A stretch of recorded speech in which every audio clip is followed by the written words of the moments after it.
Good morning. Welcome again to Morning Devotions. Thank you again so much for our time together. I want us to go back to Acts chapter 13 today again to read one of those verses that is one of my favorites.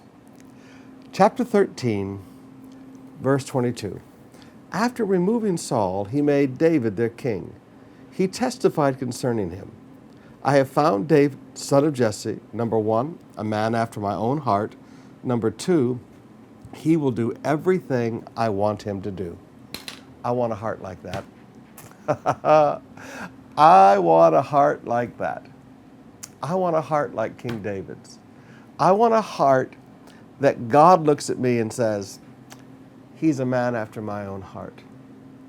But maybe even more importantly, I want a heart like that God will look at me and go, I know that Dave down there in Manila, that Dave will do everything I want him to do.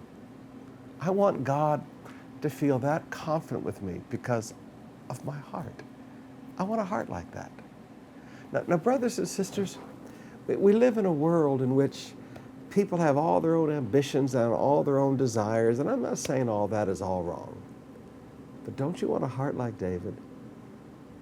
That God would look at all eternity and say, I know David.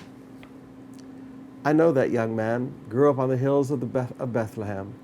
I know that he will do everything I want him to do. Can God say that about you?